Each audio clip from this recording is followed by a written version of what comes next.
সাথে চেক করব।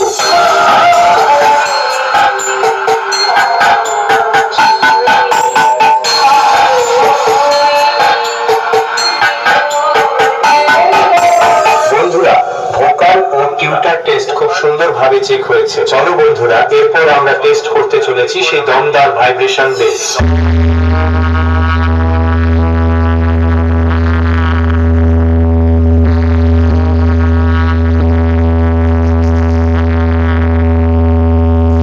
টেস্টিং প্রক্রিয়া সম্পন্ন হয়েছে। এবার গানের ভোকাল, টিউটার ও বেস একসাথে নিয়ে দক্ষিণ 24 পরগনা স্টাইলে সাউন্ড চেক শুরু করলাম। আপনারা সবাই আনন্দ উপভোগ করুন। ধন্যবাদ।